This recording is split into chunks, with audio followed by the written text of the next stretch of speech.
Les médecins n'étaient pas du tout optimistes. Voilà cette fille-là qui est tombée très très très malade. Son papa décide d'appeler le secrétariat du rabbi de Lubavitch pour demander une bénédiction. Il fallait un miracle. Le rabbi pose la question au secrétaire, au Rav Groner, et lui demande, est-ce que ce chassid-là s'investit dans les Mifsaïm? Le Rav Groner appelle tout de suite cette personne-là en Eretz Israël pour lui demander ce que le rabbi demande. Est-ce que tu t'investis dans les Mifsaïm? Les Mifsaïm, vous le savez, c'est aller à l'extérieur, aller voir une personne qui a besoin de nous, lui proposer de mettre les téfilines, lui proposer de poser une mezouza à sa porte, se préoccuper de son prochain. Cette personne-là prend le message et décide tout de suite de sortir de chez lui, de se diriger vers le Bet Rabad pour proposer tout de suite de faire Mifsaïm, d'aller mettre les téfilines à quelqu'un, de faire quelque chose pour quelqu'un, pour un autre juif. Il rentre chez lui.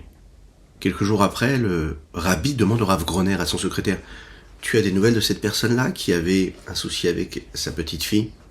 Le Rav Groner prend aussitôt le téléphone, appelle cet homme-là en Eretz Israël, lui demande alors, le rabbi demande des nouvelles. Et vous l'avez bien compris, le miracle avait eu lieu. Le Rav Groner envoie la réponse au rabbi et dit au rabbi, voilà ce que cet homme-là a répondu. La maladie a totalement disparu et de façon totalement miraculeuse. Le rabbi s'est alors exprimé comme ça avec 4 mots en disant au Rav Groner, on s'imagine pas ce que les Mifsaïm peuvent faire. Les Mifsaïm allaient faire un acte de bonté, de bienveillance pour son frère juif, ça transforme l'existence, ça crée des miracles. Bonjour à toutes et à tous, infiniment heureux de vous retrouver en cette magnifique matinée que Dieu nous offre sur la terre. Aujourd'hui c'est particulier, nous sommes Rosh Chodesh du mois de Sivan. Dans quelques jours, on va recevoir la Torah, le renouvellement de ce don de la Torah, le jour de Shavuot, que l'on célèbre ensemble, Bezrat Hashem, et sachez-le, comme le rabbi de Lubavitch avait l'habitude de le dire, il faut que tout le monde soit présent. Les enfants, les femmes, les parents, les grands-parents, les arrière-grands-parents, tout le monde. On doit tous être là, unis pour recevoir la Torah comme il se doit. Juste après ces quelques notes de Nigun, on va développer ensemble notre Tanya du jour. Aujourd'hui, pour la Refoua Shelema de Avraham Nissim Ben Sultana. Aïtalélalayam, aïtalélalayam, aïe aïe aïe aïe aïe aïe aïe aïe aïtalélalayam, ma ma ma ma ma ma ma ma ma aïe aïe aïe. Aïtalélam, aïe aïe aïtalélam, aïtalélam, aïe aïe aïe aïe aïe.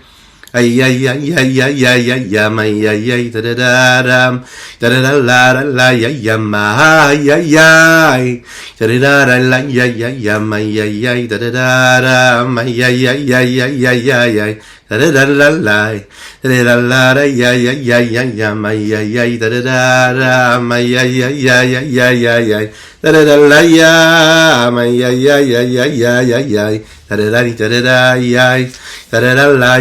ay ay ay ay ay nous sommes quittés hier sur le principe même du vêtement, de l'outil, du moyen d'expression que Dieu a besoin pour s'exprimer. Quand on dit besoin, c'est-à-dire ce que nous avons besoin comme outil, comme réceptacle, pour nous permettre de recevoir, de percevoir la présence de Dieu à travers sa Shekhinah. Le monde ne peut pas recevoir cette Shekhinah telle qu'elle est. Cette présence, ce dévoilement divin aussi puissant qu'il l'est. C'est la raison pour laquelle elle va s'habiller à travers justement ce vêtement-là qui va cacher cette présence et cette intensité de lumière, et elle va lui permettre donc à ce monde-là de recevoir cette lumière-là d'Akadosh Baruch Hu de Dieu. Alors maintenant, quel est ce vêtement-là que la Shekhinah utilise pour nous apparaître? En introduction, on peut se souvenir de ce principe-là qui est souvent présent dans l'étude de la Chassidut, de la Kabbalah, du Tanya, le principe de l'exemple, de la métaphore. La métaphore, c'est justement un vêtement, c'est ce qui nous permet de comprendre une idée initiale qu'on a du mal à assumer, qu'on a du mal à comprendre. Et en fonction de ce que nous sommes, que ce soit un enfant, un élève qui est plus avancé, des connaissances que nous avons, on va utiliser une métaphore ou un exemple qui pourrait se rapprocher le plus possible de celui qui reçoit. le message, ce qui est expliqué. On va utiliser des vêtements, entre guillemets, des logiques, des perceptions qui se rapprochent de celui qui entend le message. À un enfant, on va prendre des exemples qui concernent des jouets, des petites sucreries. Lorsque l'on va parler à un adulte, on va lui parler en fonction, par exemple, de son métier, afin qu'il ait des repères, qu'il puisse créer cette métaphore-là avec ce qu'on a envie de lui expliquer. Il faut savoir que l'exemple, l'idée qui a été rappelée souvent dans l'étude du Tanya par le Rabbi Shlomo Zalman, son auteur, le Admor Zaken, quand on veut comprendre comment est-ce que Dieu éclaire son monde, eh bien, on essaye d'analyser aussi la façon avec laquelle l'âme régit le corps. L'âme donne sa vitalité à tous les membres du corps. On l'a expliqué de manière globale, mais aussi de manière particulière et bien définie et singulière en fonction de chaque membre du corps. Comme l'énergie qu'il y a dans les différentes parties du monde, et qui est en réalité une énergie globale, mais qui après va devenir bien particulière pour chaque élément du monde, chaque créature. Même lorsqu'on prend cet exemple-là, cette métaphore-là, on a du mal vraiment à visualiser, à comprendre, à cerner vraiment de quoi il s'agit. C'est pas si évident. D'un côté, on peut comprendre que la Neshama, en fait, elle est très puissante, elle est grande, elle est détachée du corps. Elle se trouve dans tous les membres du corps, mais principalement dans la tête, plus que dans le pied. Mais on a compris aussi que c'est de manière égale dans la tête et dans le pied. Et cette lumière-là passe à travers le système cérébral qui, lui, va permettre après à tous les membres du corps de recevoir, que ce soit à travers les émotions du cœur, mais aussi à travers tous les membres physiques, l'énergie qu'ils ont besoin.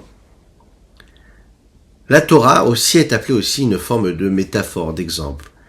Akadosh Baruch Hu, nous l'avons dit, Istakel Beoraita ou Baralma, il regarde la Torah, puis il crée le monde. Akadosh Baruch Hu, lui, celui qui précède tout, il va utiliser la Torah comme un vêtement. Pourquoi est-ce que la Torah est considérée comme un vêtement? C'est ce que nous allons voir ici, dans les mots du Rabbi Shlomo Zalman. D'un côté, la Torah, elle parle de quoi? Elle parle de notions, de principes qui sont des principes qui sont matériels, physiques. On parle d'un monde qui nous concerne tous, dans lesquels nous vivons, dans lesquels il y a de la matière. A priori, quand on lit la Torah, on ne parle pas d'ésotérisme, on ne parle pas de spiritualité, on est très terre à terre dans la Torah. On parle de ce que nous avons besoin de ce qu'on a le droit de manger, ce qui est permis à la consommation, ce qui n'est pas qui n'est pas permis à la consommation.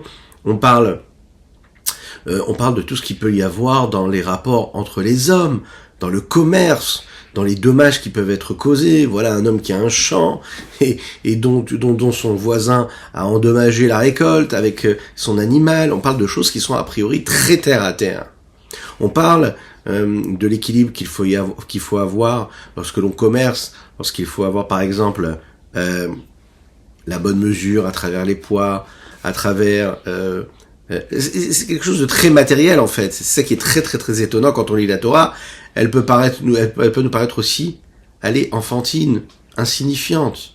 Vraiment, est-ce que Dieu se préoccupe de choses aussi simples et basiques que l'on peut constater dans les sujets de la Torah? Et c'est quand on étudie, par exemple, la partie justement cachée de la Torah, quand on étudie la Kabbalah, quand on étudie la Chassidut, là on prend une conscience d'une dimension d'élévation réelle. Quand on étudie le Shulchan Aruch, par exemple, et qu'on se rend compte qu'on va étudier les lois qui concernent la façon avec laquelle on doit s'habiller. Alors il faut d'abord s'habiller du côté droit et après du côté gauche. Et après quand on va mettre les chaussures, alors d'abord on met le pied droit et après le pied gauche. Mais par contre quand on attache d'abord la gauche, après la droite. Toutes ces questions-là qui peuvent nous paraître en réalité assez basiques, assez matérialistes, assez matérielles, c'est éloigné de la spiritualité, de ce que Dieu représente. Et pourtant, d'un premier regard, je peux étudier la Torah sans comprendre la dimension de sainteté, de sanctification et de pureté qu'il y a, sans comprendre le divin qu'il y a. Je peux prendre la Torah comme un code de vie, un code de route, comment vivre, voilà un peuple juif, voilà qui a un code, il a une façon d'être, façon de vivre, voilà comment il vit. Je peux même oublier malheureusement ce que nous allons célébrer Ezrat Hashem dans quelques jours, le jour du Shavuot, qui est le donneur de la Torah. Je peux oublier l'auteur de la Torah, qui c'est Dieu. Je peux m'atteler à accomplir tout ce que la Torah me demande, en oubliant qui c'est qui me l'a donné, cette Torah. Un peu comme un homme qui suit le code de la route, pour conduire comme il faut, sans réellement se poser de question de savoir qui c'est qui a décidé qu'il fallait tourner à droite ou à gauche, qui c'est qui a décidé que la priorité à droite, elle était à gauche. Non, on se pose pas de question, qui c'est qui nous a donné ces directives-là. comme les codes de vie de tous les jours. Voilà que la Torah, c'est en même temps un code de vie, et en même temps, on nous demande non, d'aller chercher qui c'est qui nous a donné cette Torah-là. La Torah, elle n'est pas là juste pour être accomplie, elle est là pour nous permettre d'être le moyen d'attachement et de liaison qu'il y a avec Dieu.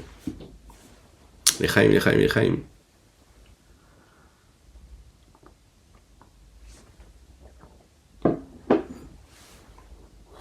On sait qu'à travers l'histoire du peuple juif, le peuple juif a été puni, a été décimé à une période. Pourquoi ? Les Juifs étudiaient la Torah. C'était des grands érudits de Torah, des grands sages, mais ils ne faisaient pas la bénédiction qui précède la Torah. On sait que si, par exemple, on s'assoit à étudier la Torah, il faut absolument faire la bénédiction. Alors si c'est le matin, on fait toutes les bénédictions du matin. Une personne qui n'a pas fait toutes les bénédictions du matin pour X raison, il faut absolument qu'elle fasse la bénédiction de la Torah. On bénit Dieu qui nous a donné la mitzvah d'étudier la Torah. On n'étudie pas la Torah juste parce que c'est une sagesse, on l'étudie parce que c'est Dieu qui nous l'a demandé, c'est Dieu qui nous l'a donné, et parce que à travers l'étude de la Torah, je m'attache à la sagesse d'Akadosh Baruch Hu. La vérité, c'est qu'en fait, la Torah, c'est un petit peu comme l'exemple de Dieu. C'est la métaphore de Dieu. Je veux connaître Dieu, je veux le percevoir, je veux m'attacher à lui, alors j'étudie la Torah. La sagesse n'est pas, la Torah n'est pas une sagesse en tant que telle, elle est là comme un moyen de connexion à Dieu. La sagesse divine, suprême de Dieu, elle vient se poser dans les notions de Torah, et elle va me parler de choses qui me paraissent matérielles et insignifiantes, et elle veut, à travers cela, me permettre de constater, de percevoir la divinité. Cette présence d'Akadosh Baruch Hu dans sa plus grande pureté, dans son intensité, dans sa force et sa puissance, qui apparaît par exemple dans le monde d'Atsilut dont nous avons parlé hier, la Torah qu'il y a dans ce monde d'Atsilut, elle va nous parler d'un système, par exemple des Sphirot, qui sont les 10 forces, les 10 Séphirotes, les 10 énergies, par lesquelles Akadosh Baruch Hu distribue son énergie, sa vitalité et sa lumière. Alors, c'est des choses qu'on peut comprendre. On peut comprendre quand on va étudier, par exemple, la Kabbalah, qu'on va étudier la Chassidut. C'est l'expression de la Torah telle qu'elle apparaît dans le monde d'Atsilut.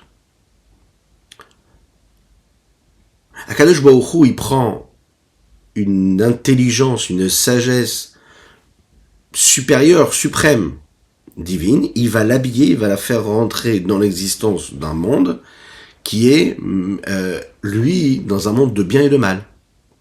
La preuve, c'est que quand on va étudier les halachot qui concernent ce qui est permis, ce qui est interdit, cela s'exprime à travers des choses qui sont très matérielles, à savoir le bien et le mal, le pur et l'impur. Dans ce monde matériel, on est en train d'exprimer comment les principes divins qui sont dans le monde d'Atsilut et qui apparaissent comme une sagesse suprême, supérieure, totalement spirituelle et dénuée de matérialisation, ils vont s'exprimer et prendre forme et prendre corps lorsqu'ils descendent et qu'ils arrivent dans le monde dans lequel nous vivons, le monde de la création, le monde des créatures, dans une vie matérielle, dans lesquelles là on va être capable de faire ce travail de raffinement, de tri entre le bien et le mal, le pur et l'impur, le saint et l'inverse du saint. Le Shla Akadosh le dit comme ça, la Torah, elle parle de ce qui se passe au niveau du supérieur, mais elle fait allusion en réalité à ce qui se passe ici-bas, à travers les créatures inférieures. La Torah va nous dire par exemple, on a donné l'exemple tout à l'heure de celui qui doit s'habiller. Et elle nous dit que quand on s'habille, il faut d'abord s'habiller du côté droit et après du côté gauche. Le bras droit et ensuite le bras gauche. Alors, a priori, ça peut paraître, pourquoi est-ce qu'on décide la droite ? J'étudie la halakha, je comprends pas pourquoi. J'étudie la loi, dans le Shulchan Aruch, dans le code de la loi, je ne vois pas du tout pourquoi est-ce que je devrais utiliser la droite en premier, qu'est-ce qu'il y a de spécial ?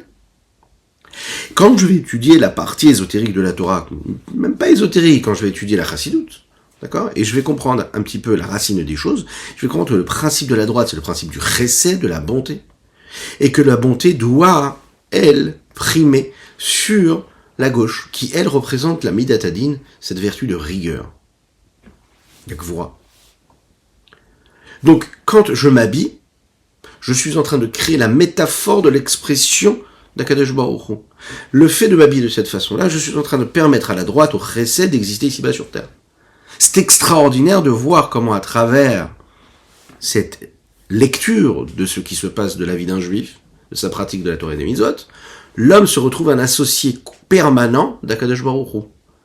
C'est un associé de Dieu, Et dans ses gestes, dans ses façons de parler, de respirer, de se comporter, de s'habiller, eh bien, il est en train de faire exister Dieu. Ça peut paraître insignifiant de s'habiller, mais si j'utilise la droite en premier, et je respecte ce que la Torah me demande, si je respecte les lois de pudeur, la façon avec laquelle je vais m'habiller, si je respecte toutes les choses les plus basiques qui sont les premières lois qui sont citées dans le Shulchan Aruch, je vais me rendre compte qu'en réalité, c'est pas juste comme ça une façon de s'habiller. Et c'est ce qui est absolument génial si on réussit à transmettre ça à nos enfants dans l'éducation. Ou à une personne qui se rapproche de la Torah et qui cherche à comprendre pourquoi est-ce qu'il y a tous ces interdits, pourquoi est-ce qu'il y a toutes ces restrictions, et parfois même ces recommandations, ces conseils de vie. Eh bien c'est justement ça. Dieu nous donne, dans nos petits gestes quotidiens, la possibilité de devenir ses associés. Tu t'habilles du côté droit en premier, eh bien tu as permis au chesed, à la vertu de bonté, d'exister un peu plus sur terre. Et la rigueur, eh bien tu l'as mis en deuxième position. Dieu, lui, veut apparaître à travers sa bonté. Toi, petit homme qui te trouve parmi tous ces millions, ces milliards d'êtres humains sur terre, quand tu vas utiliser la droite, eh bien tu permets à Dieu de descendre et de se révéler, de se dévoiler par ton intermédiaire. Donc tu es devenu le vêtement, le moyen d'expression, l'outil d'expression d'Akadosh Baruch Hu, de ce que Dieu pouvait être, par exemple, dans le monde d'Atsilut, un Dieu infini. Eh bien là, l'infini va prendre forme à travers tes limites à toi de réceptacle et ton geste, ou le choix que tu vas avoir. En fait, la Torah, elle nous parle principalement de sujets physiques et matériels, parce que nous sommes des êtres physiques, matériels, limités, et ces limites-là, elles permettent, justement, l'expression et le dévoilement de la sainteté divine. Echaim, Echaim.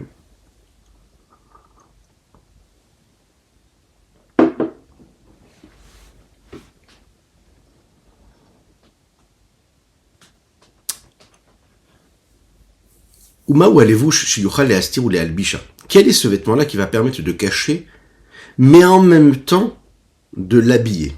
Alors, qu'est-ce que ça veut dire? C'est-à-dire que d'un côté, le vêtement, c'est-à-dire la Torah, la pratique de la Torah et des mitzvot, à travers ces outils, la physique matérielle, ben ça cache la shrina. Puisque qu'est-ce qu'on voit? Nous, on voit un geste physique matériel. D'un autre côté, ça lui permet d'être le moyen d'expression et de se dévoiler. Et c'est tout le principe même du Tzimtzum. En même temps, je me voile, mais en même temps, parce que je me voile, je permets au réceptacle de recevoir quelque chose. Parce que sinon, il ne pourrait pas recevoir. Il disparaîtrait devant mon intensité, ma force et ma puissance. Se cacher, Veloïd Batel Bimtsiut Beora. Quel est le lévouche qui va permettre, quel est le vêtement qui lui va permettre de cacher et permettre aussi le fait de recevoir, d'inclure cette lumière de la Shrina, et en même temps ne pas disparaître complètement par sa lumière et son intensité, c'est quand la volonté d'Akadosh Baruch Hu, du Saint béni soit-il et sa sagesse, qui s'habille à travers la Torah, l'étude de la Torah, la pratique des mitzvot qui nous sont dévoilées, à nous et nos enfants. On sait que la Torah, elle vient de la sagesse de Dieu. C'est la sagesse suprême. C'est la sagesse supérieure qui est bien plus élevée que le monde du dévoilement, le monde dans lequel on peut être nous-mêmes conscients des choses. On sait qu'Akadosh Baruch Hu, lui, il est sage, oui. On parle pas du tout de la sagesse d'un homme. Ou comme il est expliqué un petit peu plus haut, que la lumière de l'infini du Saint béni soit-il est habillée en unicité totale avec la sagesse suprême, et qu'on sait très bien que Dieu et lui, c'est une seule chose.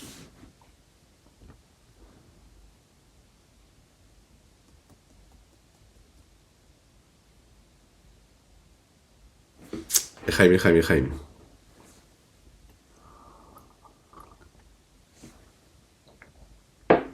Lorsqu'un homme accomplit la Torah et les mitzvot, on sait qu'il a une récompense. On sait que quand un homme accomplit ce que la Torah lui demande, il va recevoir une influence, il va recevoir de la bénédiction. On sait que, par exemple, mettre une mezouza au linteau de sa porte, ça protège l'homme. Il est dit aussi, dans les textes, que ça lui apporte de la longévité. Le rabbi de Lubavitch avait l'habitude, souvent, quand il avait des problèmes de santé, de dire aux gens, vérifiez les téfilines, vérifiez les mezuzot. Parce que c'est simple, hein, ça peut paraître comme ça mystique, mais c'est simple, c'est ce qui est écrit dans la Torah écrite, que la Torah, c'est la mezouza, c'est la protection pour avoir une longévité. Arichut Yamim. Une personne a des problèmes de santé, vérifie tes mezouzot. Il y a marqué comme ça dans le texte. Tu veux, Bezrat Hashem, que tes enfants soient en bonne santé, ce qu'on souhaite à toutes et tous jusqu'à 120 ans. Eh bien, fais attention que ta mezouza soit bien à ta porte. Ah, c'est pas grave, je l'ai déjà vérifié il y a quelques années. Non, sois méticuleux, puisque toi tu veux quoi? Tu veux avoir une vie en bonne santé, que tes enfants aient une bonne santé. Pas besoin d'aller chercher de la mystique, c'est marqué clairement dans le Shema Israël que nous lisons tous les jours. Et vous écrirez ces mezuzot-là et vous les porterez, vous les installerez à vos portes. Et ensuite, les ma'anirbu yemechem afin que puissent s'allonger vos jours et les jours de vos enfants.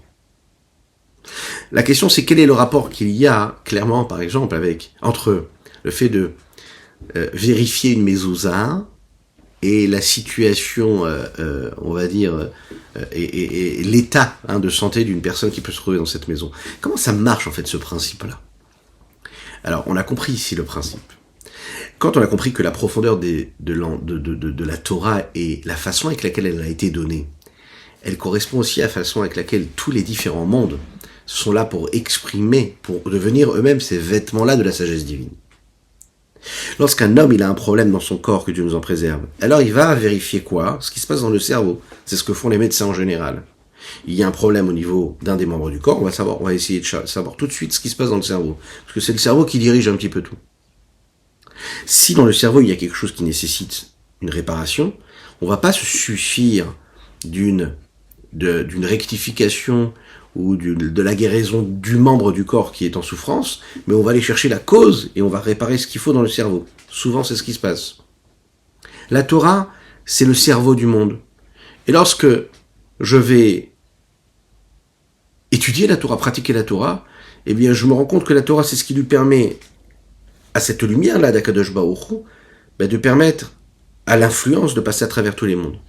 Quand il y a quelque chose qui ne va pas dans le monde, quand il y a quelque chose qui a besoin d'être réparé, eh bien, je dois aller chercher ce qui se passe au niveau du cerveau de ce monde-là.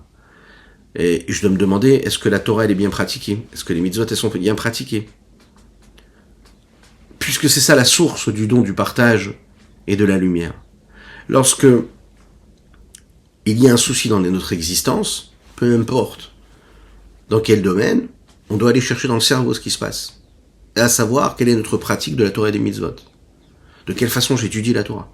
De quelle façon je pratique les mitzvot? Est-ce que je peux faire plus? Est-ce que je peux faire mieux? Et en effet, comme le Rav Ani Ben Israël avait l'habitude de dire, on doit toujours se demander qu'est-ce qu'on peut faire de plus, qu'est-ce qu'on peut faire de mieux, qu'est-ce qu'on peut faire de plus, qu'est-ce qu'on peut faire de mieux.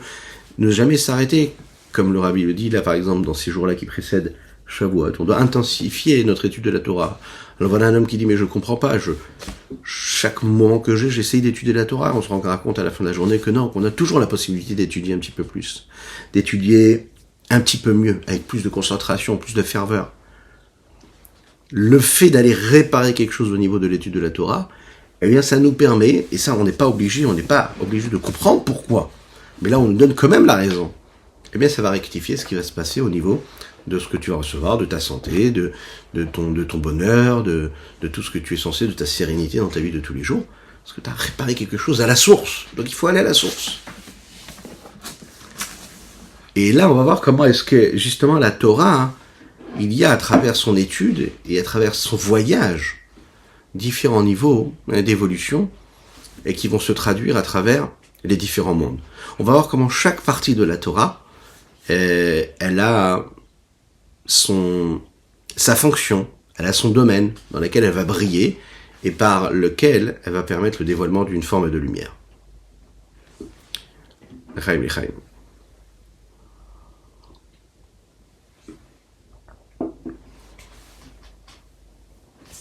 Nous connaissons la halakha telle qu'on la conçoit, telle qu'on peut la percevoir, telle qu'on peut la pratiquer, telle qu'elle nous a été transmise par nos maîtres, par les décisionnaires dans le Shulchan Aruch. Mais cette halakha-là, cette loi juive, elle provient de la Gemara de la Mishnah de ce qui a été dit dans la Torah écrite. Nous avons la Torah écrite et nous avons la Torah orale, les sages à travers les générations, qui jusqu'à aujourd'hui nous permettent de comprendre et de coller au maximum à la volonté supérieure et suprême qu'il y a dans les directives qui nous sont données dans les textes écrits de la Torah.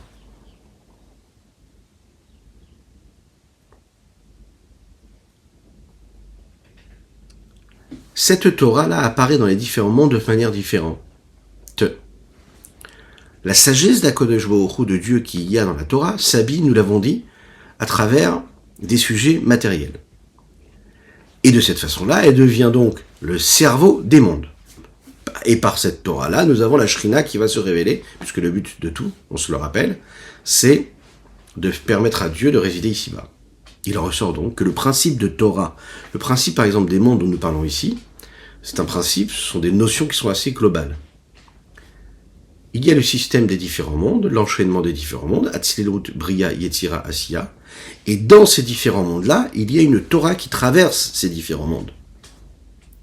Le fait que la Torah fasse ce voyage-là, et qu'elle passe à travers les différents mondes, Atzilut, Bria, Yetzira, Asiya, grâce aux 10 séphirotes à chaque fois, qui sont les 10 forces, les 10 énergies, eh bien, on permet donc à la Shrina de résider dans les différents mondes. Pour bien comprendre ça, on va introduire cela par deux notions de Kabbalah qui nous parlent justement de ce système de l'ordre de l'enchaînement des différents mondes. Deux notions.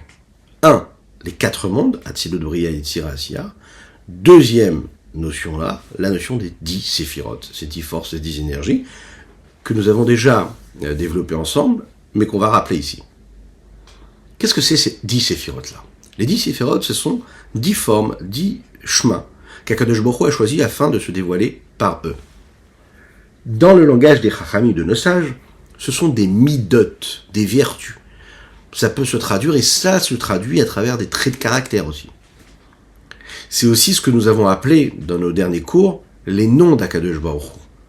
C'est-à-dire les différentes façons qu'Akadosh Baruch Hu a de se révéler, de se dévoiler. Chaque action, chaque dévoilement de Dieu dans ce monde-là, elle se fait par l'intermédiaire d'une de ces séphirotes-là. Ou, parfois, quand il va y avoir une combinaison de différentes séphirotes l'une avec l'autre. Le don de la Torah, c'est par exemple ce que nous appelons la chokhma, la sagesse. Le principe de punition et de salaire, ce sera le principe, et ce sera donc la séphira par exemple de Chesed et de Gevura. Chesed, la bonté, le salaire, Gvura, la punition. Quand on va parler par exemple de la notion de pardon, qu'on demande à Akadosh Baruch Hu après avoir fauté, ce sera donc l'expression de la séphira de Téferet, qui est une mida d'osmose, d'harmonie, prendre compte de ce qui peut être ressenti par une personne qui va avoir un regret face à sa faute. On peut continuer à trouver d'autres exemples à travers Netzach et Od. Bien, Netzach et Od, on va le voir, c'est expliqué dans la Chassidut, dans la Kabbalah, que quand il y a le dévoilement d'Akadosh Baruch Hu qui se fait à travers la prophétie, eh bien cela passe à travers l'expression de la séphira de Netzach et la séphira de Od. La création de ce monde-là, elle se fait comme un roi qui gouverne son pays à travers la séphira de Malchut. Les 10 séphirotes, elles, on peut les couper en deux, les séparer en deux parties, deux groupes. Le groupe cérébral, intellectuel, et le groupe sentimental, émotionnel. Dans le Tanya, nous l'avons vu dans les premiers chapitres, les mochin, cerveau, partie cérébrale, qui inclut Chokhma Bina Da'at, la sagesse, la compréhension, le discernement, et le savoir et la connexion avec le reste du corps, à savoir les 7 midot, qui sont Chesed Gvura, Tiferet, Netzach Od, Yesod Malchut. On sait que l'homme a été créé avec une âme. Cette âme-là, elle a été créée à l'image de Dieu. L'idée, c'est de dire que cette âme-là, elle provient de ces déciférotes-là qu'Akadosh Baruch Hu utilise, de ces 10 forces-là. Donc dans l'âme, il y a aussi ces 10 séphirotes-là, ces 10 énergies-là. Ces 10 traits de caractère, ces 10 vertus. 3 intellectuels, 7 émotionnels. Les mouchines, elles, les cérébrales, comme on peut le constater en chacune et chacun d'entre nous, la partie cérébrale, elle précède la partie émotionnelle. La partie cérébrale, la tête, elle est plus élevée que les émotions, ce qui vient dans le corps. Pourquoi ? C'est tout simple. Parce que c'est l'intellect qui crée le sentiment et l'émotion, même si parfois on a l'impression que ça peut être l'inverse, mais ce sera toujours le cerveau qui va engendrer, puisque c'est lui qui est la source du reste du corps. Nous avons compris ce qu'étaient les 10 séphirotes. Le deuxième domaine qu'on va rappeler ici, c'est le principe des différents mondes. Ce que nous appelons les 4 mondes. Alors, on peut imaginer, quand nous parlons des mondes, des différents mondes, comme de galaxies qui seraient très très éloignées de nous. Et comme des grands milliardaires aujourd'hui aimeraient monter, voyager dans l'espace le plus possible, ce seraient des galaxies qu'on pourrait aller atteindre avec un voyage qui nous permettrait de les atteindre, les Chaim. Mais en fait, ces différents mondes-là, ce sont différents mondes que nous avons autour de nous, ici-bas, chacun dans sa conscience, dans sa réalité propre à lui. Ce sont 4 niveaux qui nous entourent. Pas des galaxies lointaines, c'est très très proche de nous. C'est dans notre vie. Ce sont des notions de spiritualité, 4 niveaux qui sont imbriqués une dans l'autre et un dans l'autre. 4 étapes des créations de la réalité de ce monde-là. Comme nous passons de l'infini au monde dans lequel nous vivons nous-mêmes. On passe de la situation initiale qui est où il n'y a rien que Dieu, rien d'autre existe que Dieu, cet état où, en fait, Enon Milvado, il n'y a rien d'autre que lui, jusqu'à cette situation et cet état dans lequel nous sommes, où on est complètement à l'inverse de cela, où on vit dans un monde où ce qu'on voit, non, c'est complètement l'inverse de Dieu, si l'on peut s'exprimer ainsi, à savoir qu'on voit des entités existantes, on voit des entités indépendantes, on voit des créatures qui peuvent nous paraître indépendantes d'une force, quelconque qu'elle soit, et même divine. C'est l'histoire du monde. La possibilité que nous ayons la sensation d'être personnellement existants sans une force initiale. Et notre travail, ça va être justement de nous connecter à cette force initiale. Ces 4 mondes sont Atzilut, Bria, Yetzira, Asiya. Ces 4 étapes-là, nous en parlons d'ailleurs tous les matins, dans les bénédictions du matin, on a déjà fait référence à Taberata, à Tayetzarta, à Tanefartabi, à Tameshem Rabbe Kirbi, Théoraï en premier. Le processus de l'enchaînement des différents mondes, il est le suivant. Atzilut, c'est le monde de l'unicité totale. C'est un monde qui précède la création, dans lequel il y a Dieu et uniquement Dieu. Il n'est que question de Dieu. C'est l'expression d'Atzilut. Atzilut, un peu comme on dirait Etzlo, chez lui, pour lui, le plus proche de Dieu. C'est le monde dans lequel Akadosh Baruch Hu est appelé celui qui crée, qui initie la possibilité d'existence, mais dans lequel il n'y a pas autre chose que lui. Il y a la possibilité des 10 forces, mais les 10 forces, ça ne se révèle pas, ne se dévoile pas. C'est le monde où Dieu, il s'appelle quand même Atzilut et pas seulement Dieu. Pourquoi ? Parce que c'est un monde où Dieu, il décide de donner la possibilité à quelque chose d'exister autre que lui, dans le sens où de se dévoiler, de dévoiler sa lumière de l'infini à travers les 10 forces, les 10 séphirotes. Il crée la possibilité d'eux, mais il ne s'est pas encore dévoilé à travers ces 10 forces. Arrive le monde de Bria, c'est le début de l'existence. C'est le monde qui est appelé, on va dire, allez, la petite graine qui va être semée, qui est appelée ce qu'on appelle Bria, la création, la créature. Dans ce monde-là, on ne parle plus également ici, on parle plus de la présence de Dieu dans son infini, mais on parle de créatures qui restent quand même assez célestes, comme par exemple des créatures qui pourraient avoir une forme, comme une forme d'indépendance. Nous arrivons dans le monde de Yetzira, et là c'est l'évolution, c'est l'ouverture, c'est l'épanouissement de l'existence. Elle commence à prendre une forme, Yetzira, Milachon Tsura, une forme. Ensuite nous avons le monde d'Asiya, et là c'est une forme d'existence et d'entité indépendante. On devient même dépendant, c'est-à-dire même détaché du dévoilement, qui est la source de ce que nous sommes, à savoir la source du divin. Il y a un monde qui est spirituel, et en bas nous avons un monde qui est matériel. C'est le monde dans lequel nous vivons, que nous voyons. La différence qu'il y a entre les différents mondes s'exprime à travers les distinctions que nous pouvons constater dans les attitudes que le monde peut choisir d'avoir. Il peut nous apparaître du côté de la bonté, du bien, ou du côté du mal, du négatif. Dans le monde d'Atzilut, tout est bon, il n'y a pas de place pour le mal. Dans le monde de Bria, le deuxième monde, la majorité est bien, est bonne, il y a quand même un peu de mal. Dans le monde de Yetzira, on est passé à moitié de bien, moitié de mal. Et quand on arrive dans le monde de Asiya, on passe à une majorité de mal et un peu de bien. Vous êtes d'accord avec moi, il suffit d'ouvrir les yeux dans ce monde-là pour se rendre compte que même quand on veut regarder la moitié du verre plein, le mal est vraiment prédominant et le travail pour le chasser, il est assez constant. Ces 4 étapes, on peut aussi les trouver dans la création même de l'âme, ce qu'est l'âme.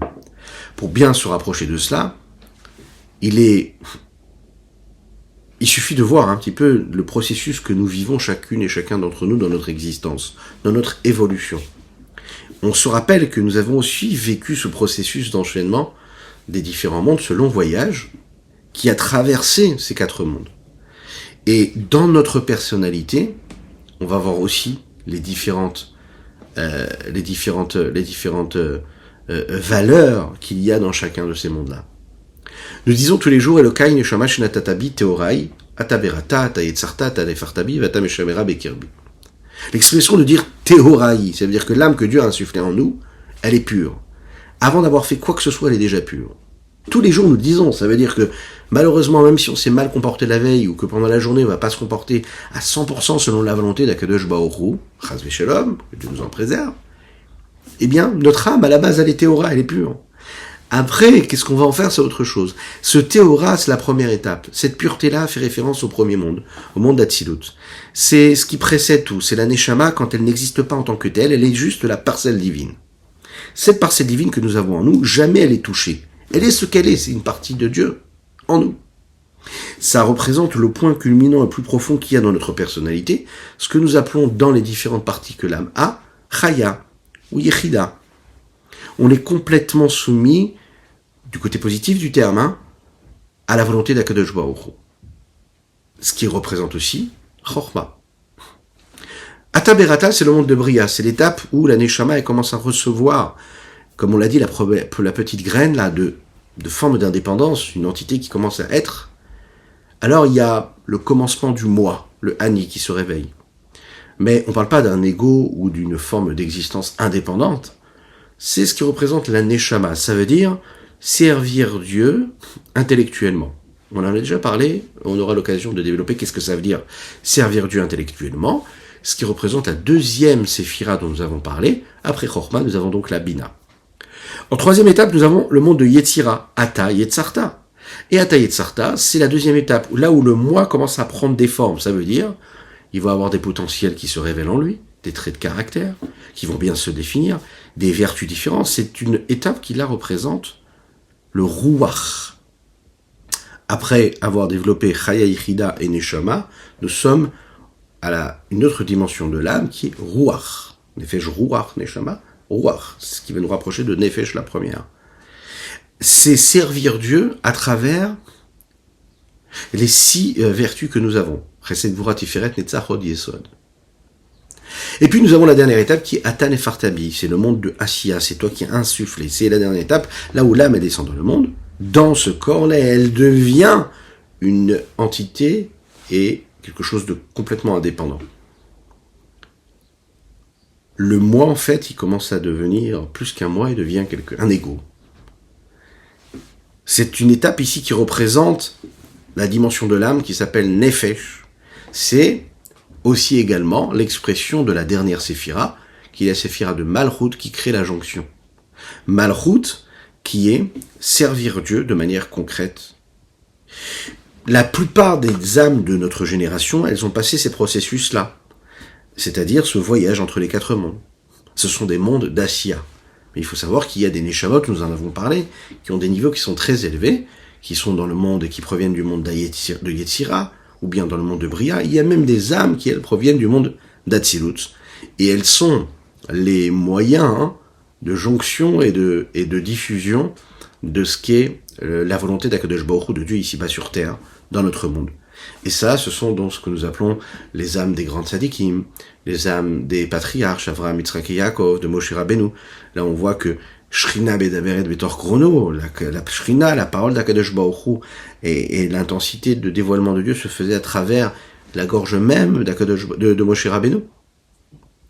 on va voir que ces 4 dimensions-là, des 10 séphirotes et des 4 mondes, on peut les voir maintenant à travers la Torah. Dans la Torah elle-même, qui elle provient de la sagesse, qui provient de la dimension de Chokhmah Binadat, du monde d'Atsilut dont nous avons parlé, il y a les bases même de la Torah qui se trouvent.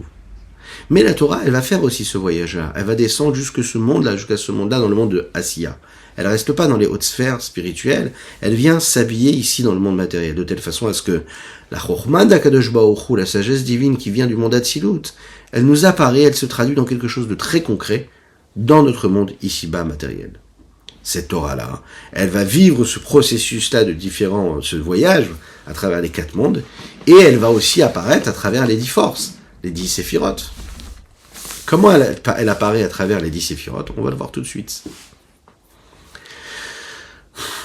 Rak, chez Yarda, Seter à Madrigot, elle va descendre et jusqu'à, par la partie cachée des différents niveaux, Mi Madriga et Madriga Bishtal Shevutan Lamot, de niveau en niveau à travers l'enchaînement des différents mondes, Ad Shenitlapsha Bitvarim Gashmim, jusqu'à ce qu'elle s'habille dans des éléments matériels physiques, qui sont quoi? Shen Tariag Mitzvot Torah. Ils sont quoi? Ils sont ces 613 mitzvot de la Torah. Ou Viridata Bishtal Shelut Meloam Leolam, et quand ils descendent à travers l'enchaînement des différents mondes. Alors, Gam Ashrina Yarda Venitlapsha Bechol Olam Olam, la Shrina aussi, elle descend avec, et elle s'habille dans chacun des mondes. Vezeu Echal Kodesh HaKodeshim Bechol Olam Olam, ça c'est une partie qu'on développera demain, Bezrat Hashem, qui correspond à la partie du Tanya de demain, qui nous montrera comment, en fait, dans chacun des mondes, on voit comment on arrive à atteindre le niveau de Torah et le dévoilement qu'il y a dans chaque élément. Voilà ce qu'on pouvait dire sur notre Tanya du jour. Je vous souhaite une excellente journée, que Dieu vous bénisse et qu'il vous protège, qu'il inonde votre existence de bonté, de grâce et de miséricorde. Chodesh Tov u'Mevorach, un bon mois de Sivan, qu'on puisse recevoir la Torah comme il faut, qu'on puisse l'enseigner à nos enfants comme il faut, qu'ils puissent être éduqués dans la grâce, la miséricorde, dans la joie de l'étude de la Torah et de la pratique des mitzvot, parce qu'il n'y a que ça d'essentiel, il n'y a que ça d'important en réalité. Ouais. Et dans l'opulence matérielle et spirituelle, nous avons étudié les Nishmat Aviv, Mori Rabbi Reuven Ben Isser, pour la Refoua Shenema de Avraham Nissim Ben Sultana. Que Dieu vous bénisse. N'oubliez pas de partager.